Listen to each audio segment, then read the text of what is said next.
Jika tidak, maka yang paling tepat dia harus mundur. Itu negarawan demi menyelamatkan bangsa.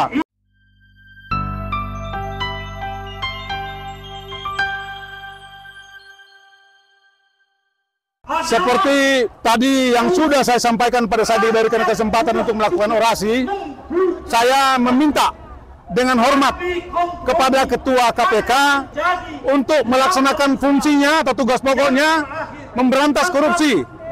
Dalam hal ini kita semua sama tahu bahwa Jokowi sudah sangat cukup bukti melakukan korupsi yang sangat besar di Republik ini, yang membuat negara ini menjadi porak-poranda karena aksi korupsinya Jokowi selama 10 tahun. Maka Ketua KPK tidak ada alasan, meskipun kita semua tahu bahwa dia adalah produknya Jokowi, tetapi bukan itu menjadi alasannya untuk dia tidak menangkap Jokowi hari ini. Kalau dia seorang negarawan, maka Ketua KPK harus bertanggung jawab. Jika tidak, maka yang paling tepat dia harus mundur. Itu negarawan demi menyelamatkan bangsa. Kalau dia merasa ragu, merasa malu, merasa nggak enak, mundur. Tetapi kalau tidak, saya sampaikan tadi, waktunya sampai dengan tanggal 20 Oktober atau 1 tahun masa kepemimpinan Presiden Prabowo. Jika itu dia tidak mengambil langkah tindak lanjutnya, maka siap-siap ada gelombang jilid 2 yang lebih besar akan terjadi. Menurut Pak Ruslan, kinerja daripada KPK bagaimana? Kinerja KPK. Kinerja KPK hari ini kita sudah mulai melihat ada perubahan kinerja. Namun masih hanya yang level-levelnya masih di bawah. Yang induk-induknya korupsi belum, sampai sekarang belum. Meskipun semuanya sudah mulai terungkap. Kasus Pertamina dan lain-lain semuanya sudah terungkap. Tetapi dia belum bekerja maksimal. Nah, ini kita dorong dia bekerja maksimal supaya negara ini mendapatkan hasil hak-haknya kembali. Karena negara sedang tidak baik ekonominya sekarang. Sejauh ini Pak, komunikasi dengan KPK seperti apa, Pak? Kenapa? Komunikasi dengan KPK seperti apa, Pak? Kami dari gladiator yang hari ini datang tidak memberikan ruang kepada KPK untuk bertemu.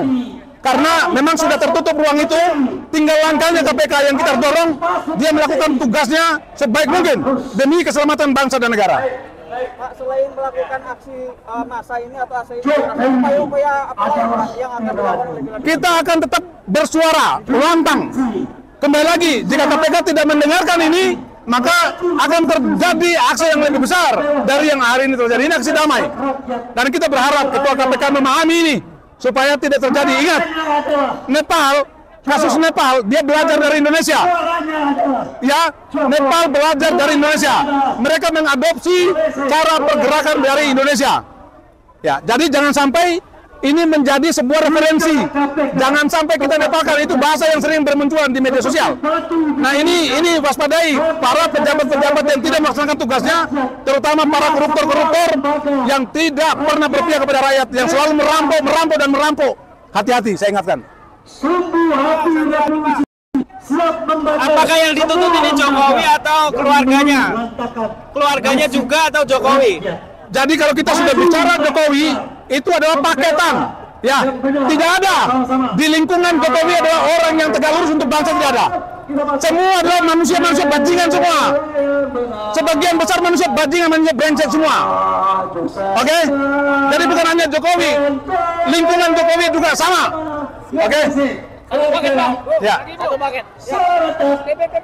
Oke? Terima kasih. Bismillahirrahmanirrahim. Assalamualaikum warahmatullahi wabarakatuh. Veritas, kebenaran, probitas, kejujuran, justisia, keadilan. Itu nilai-nilai inti yang kami pakai, yang digunakan oleh Universitas Indonesia. Jadi apa yang kita lakukan hari ini di tempat ini depan KPK adalah salah satu bentuk wujud dari apa yang dirasakan oleh masyarakat, oleh rakyat banyak tentang situasi yang berkembang, khususnya terhadap tindakan dan perilaku Jokowi yang tidak pernah ada tindak lanjutnya terhadap tindakan dia korupsi yang begitu besar. Secara internasional dia diakui sebagai koruptor nomor 3 terbesar di dunia, presiden koruptor. Dunia aja mengakui. Di kita pura-pura bego,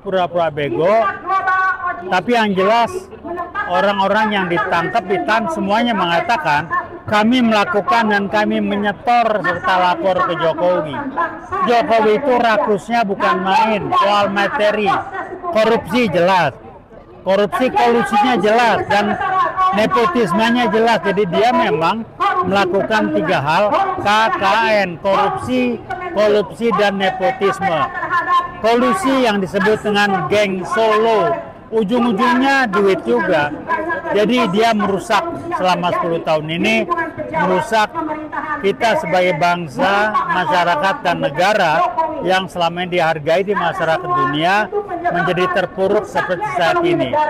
Apa yang dilakukan Pak Prabowo harus membersihkan, membereskan apa yang dilakukan Jokowi berupa kebiasaan terbangunnya lagi korupsi. Ini terbangun selama 10 tahun. Korupsi dibangun lagi dan itu yang diajukan Pak Prabowo. Saya kenal 2 orang nih. Pak Jokowi saya kenal betul dari mulai belum jadi apa-apa. Saya kenal. Otaknya kurang, tapi akalnya banyak. Hatinya kecil, lihai, ciup-ciup akal-akalan. Pak Prabowo saya kenal baik. Orangnya lempang, tegas, jujur, tidak ada korupsi.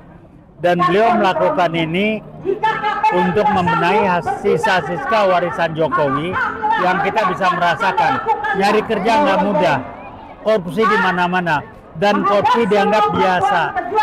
Sebagai contoh, koruptor yang ketangkap di KPK, temen-temennya bilangnya apa? Wah, dia apes saja itu, jadi nggak ada malu, apes saja ketangkap. Ini yang dibangun Jokowi, yang orang jarang memahami. Kemudian dia merusak kebiasaan KKN, dan dia melaksanakan strategi peran dan tanggung jawab tugas dari PKI yang saya sebut PKI Gaya Baru.